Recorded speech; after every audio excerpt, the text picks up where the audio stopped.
This is Harsh Rules. I'm Ben Harsh, and today we're going to continue to learn to play the Hamilcar portion of Hannibal and Hamilcar. Hannibal and Hamilcar was designed by Mark Simonich and Yaro Andruskevich and published by Phalanx in 2018. This game requires 2 players and takes from 1 to 8 hours to play.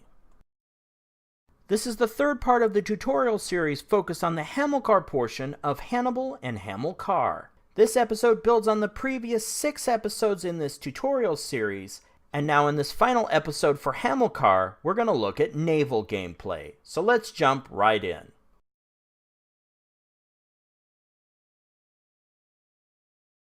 Now, let's discuss naval combat. To conduct naval combat, the attacking player requires at least 1 ready warship. The naval combat sequence is handled in 4 phases. The first phase is engagement. In this phase, the attacking player must successfully intercept his opponent while they're making naval movement. This is followed by the pre-battle phase, where players will draw their tactic cards.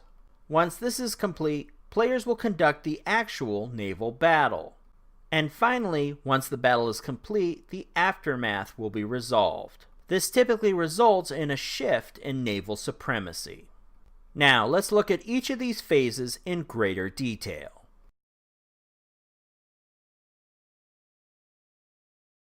Before we get started, let's discuss naval supremacy. In Hamilcar, the sea itself becomes a special kind of province. The player that holds supremacy over the seas flips the trident token to their color. When a player holds naval supremacy, they gain a number of bonuses in the game. First, a player with naval supremacy who besieges a walled city gains a bonus from naval support. This upgrades the player from using the white siege die to the red siege die. Second, during a naval battle, the player gains a naval battle bonus and is able to draw an extra naval tactic card before the battle. Third, when holding naval supremacy during a battle, the player can surrender this marker to retreat from the battle without having to make a successful battle roll. And fourth and finally, by holding naval supremacy over their opponent, the player can earn an extra provincial point on the political control track. Now that we have a better understanding of naval supremacy, let's continue. Naval movement in Hamilcar functions in a similar fashion to land movement in both games. Things change when a general moves with or without combat units into a port space, and then they have the option to continue moving onto a sea lane to the next connected port. The big difference from Hannibal is that in Hamilcar, this only costs the player 1 movement point per sea lane. When combined with land movement, the maximum point number that can be spent for sea lanes is 3. Also, 4 smart strategy cards do not modify this limit. Whenever a general and his forces move by way of sea lanes, they are considered to be using transports and are vulnerable to enemy attack. While this is handled in an abstract manner, each transport is considered to be carrying 1 combat unit and 1 supply train. Therefore, it's prudent to assign warships to accompany them. To do this, the player must declare the number of warships accompanying his forces. Warship assignment is organized by the set of naval boxes on the left side of the game board. Each nation has 2 boxes, one to indicate warships at port and one to indicate warships at sea. When a player assigns ready warships to their generals during movement, these warships are moved from the at port to the at sea box. If warships then become spent, they are returned to the at port box. Now that we understand these concepts a little better, let's look at an example. A quick note, throughout this tutorial I will be using the example from the Hannibal and Hamilcar scenario book. This lengthy example begins on page 34. In this example, the Roman general Valerius plus 5 combat units and 2 supply trains begin in Capua. The general and his forces are moved to the port-walled city of Naples. Next, the player for Rome declares naval movement from Naples to Rhegium with the support of 5 ready Roman warships that are equipped with corvi. Since Rome has announced 5 warships will accompany Valerius and his forces, move these ships to the at-sea space. You'll also notice that Rome has a 6th warship that is spent, indicated by the colored stripe at the bottom of the marker. This vessel cannot be used to support naval movement until it is refit. Also, you can bet that the Roman player is checking Carthage's current naval strength. Carthage has 4 ready warships at port. Remember this, as this will be important in just a moment.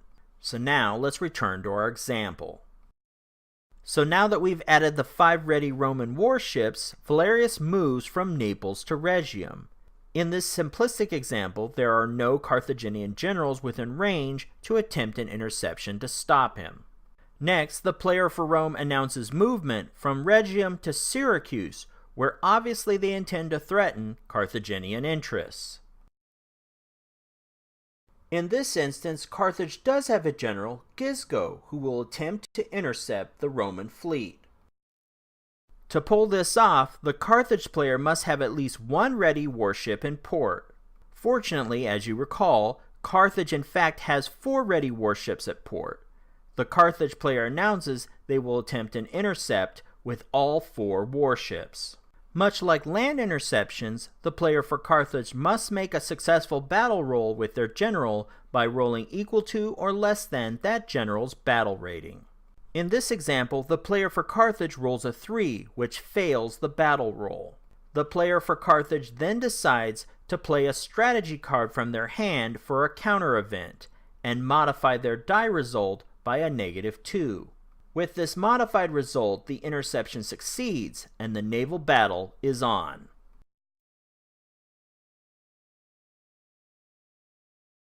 Similar in concept to land battles, Hamilcar's naval battles use their own special deck of cards. Therefore, for the pre-battle sequence, each side needs to determine how many naval tactic cards they will receive.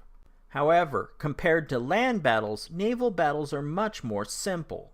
There are only 2 factors that determine the starting hand of naval tactic cards for each side. The first determining factor is which side has naval supremacy. The side with naval supremacy earns 1 tactic card for their starting hand. For the second factor, each side earns naval tactic cards equal to their general's battle rating. Now, before we move on, it's important to note that naval tactic cards are very different from battle cards from the previous game. Whereas land battle cards used a matching mechanic, naval tactic cards impact individual units or naval supremacy. For example, this naval tactic card for favorable wind allows a player to take naval supremacy or discard the card and select 1 card from the tactic card deck, which is also the reason why players draw fewer cards during this phase. With that in mind, let's continue on to the next phase of the sequence.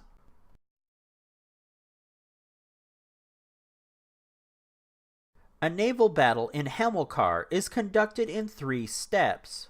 During each round of the battle, one side will play through their 3 steps, and then the other side will play through their 3 steps. In step 1, players conduct a maneuver. Maneuvers in the game are represented by tactic cards.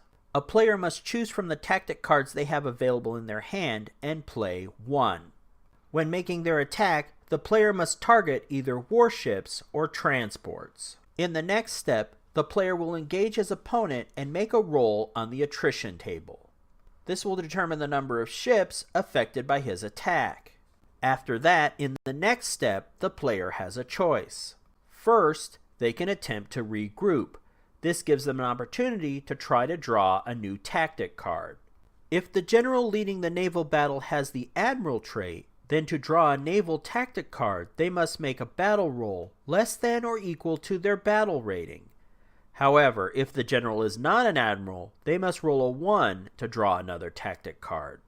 Once a player has completed this attempt, they proceed to the next battle round. A player can also opt in their 3rd step to retreat. There are 2 ways to retreat from a naval battle. First, if the player has the naval supremacy token on their side, they can surrender that token to instantly evade and leave the battle. Otherwise, the player must attempt to retreat.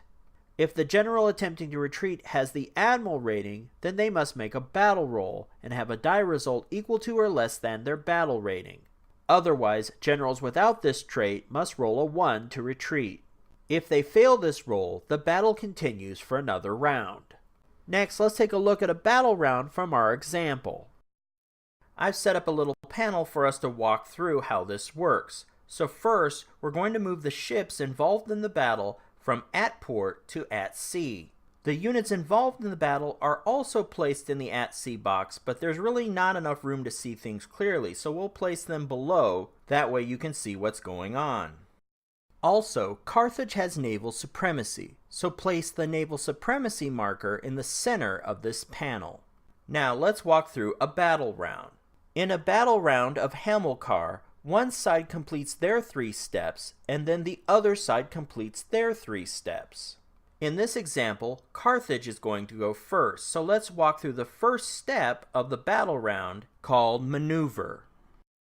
In this step, the Carthaginian player puts down a naval tactic card. Carthage plays Great Leadership and increases Gisco's battle rating to 2. This card also allows the Carthaginian player to draw another naval tactic card, in this instance, Fire Ships. The Carthaginian player then proceeds to his Engage phase. He declares an attack against Rome's transports, so let's see how this works. In naval combat, the engagement step is essentially a battle roll against the enemy. Engagement results are determined by the attrition table. Once again, the die result is tracked on the left side of the table. However, interpreting the rest of the table is unique to naval battles. A naval battle lasts a maximum of 5 rounds, and this is indicated by Roman numerals at the bottom of the table.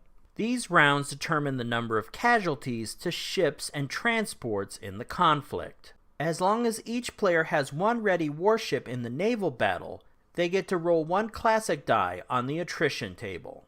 However, prior to that roll, the player must declare whether they are attacking warships or transports. Remember, when a general and his forces are conducting naval movement, they're considered to be on transports. A transport holds 1 combat unit and 1 supply train. These increments make it easier to track casualties among combat units and supply trains in a general's forces. Once the declaration is made, the player rolls the classic die. Remember, for Rome, poor seamanship subtracts 1 from the die result, and if the Roman player's ships are equipped with corvus, they receive a +1 to their die result. The die result is then matched to the row on the attrition table, and that number of units is the number of warships or transports that are affected. The result is the amount of hits that are immediately applied to the enemy targeted ships. Each hit warship or targeted transport is set aside and removed from the board at the end of the battle. But that's not all. There are also 3 symbols that may have additional game impacts if the die result falls on that row. If the player's die result lands on the first row, that player can draw an additional naval tactic card. If the Roman player is rolling the die with corvus on their ships, and the result falls in row 6, that number of ships are taken as prizes. Prizes essentially are captured Carthaginian ships. These prizes can be claimed only if the Roman player wins the battle. Otherwise, the ships are just spent and recovered by Carthage. These warship prizes recovered by Rome in a spent condition can later be refitted at a cost of 1 operation point, as opposed to a 3 operation point to build a new warship. Finally, if a modified die result lands on row 7, the player immediately assumes naval supremacy in the battle. Now, let's return to our example. Okay, let's bring up the attrition table and highlight the column with Roman numeral 1 for the first battle round. The Carthaginian player rolls the classic die, and the result is a 3, which is a miss. Therefore, Carthage moves to step 3 of their battle round, regroup or retreat. Carthage now has that choice, to regroup and attempt to draw new tactic cards, or retreat from the battle. The Carthaginian player ultimately decides to regroup and makes their battle roll. The die result is another 3. So unfortunately, Carthage is not able to draw another tactic card. Now, the first battle round is complete for the Carthaginian player, and the focus shifts over to the Roman player. For the Roman maneuver step, they play the Shoals tactic card. Shoals allows the player to flip one enemy warship to its spent side and remove it from the battle. The winner will then be able to take this ship as a prize. Plus, the player gets to draw one tactic card. The Roman player draws another naval tactic card and gets broken oars. The next step for Rome is engage, and they need to make a die roll on the attrition table to see if their attack works. So let's bring up the attrition table and focus on the column for the first battle round. The Roman player rolls the die and gets a 5. Add a +1 since the Corvus is being used, and that's a 6. Row 6 has the Corvus icon, so Rome gets to claim one Carthaginian warship as a prize. Finally, Rome decides to make a regroup roll and continue the battle. Valerius does not have the Admiral trait, so he needs to roll a 1 to draw a new tactic card. The Roman player rolls the die and rolls a 2, so no tactic card for Rome. Now that Rome has completed its battle round, it's time for Carthage to begin the second battle round. The scenario book continues on with this example for a full 5 battle rounds. This battle is illustrated, so if you want to see how things turn out or you're looking for more examples, check out page 34 in the scenario book. These exchanges will continue until the following happens to end the battle. First, a player no longer has ready warships remaining. Second, the player retreats either by evasion and surrendering the naval supremacy marker or making a successful battle roll and escaping. Third, both players complete battle round 5. If any of these events occur, the battle is over. Now let's find out what happens in the aftermath of battle.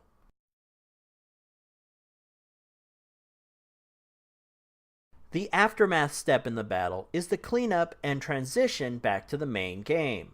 Whether a player won or lost the battle, each has impacts to look out for. For the winner of the battle, any ships that survived remain ready. Any prizes the winner may have taken are now converted to spent warships on their side. And don't forget to return the naval supremacy marker to the board with the winner's side showing. For the loser, retreating, not evading, all ships become spent. Also, that player needs to remove political control markers equal to the warships they lost in the battle.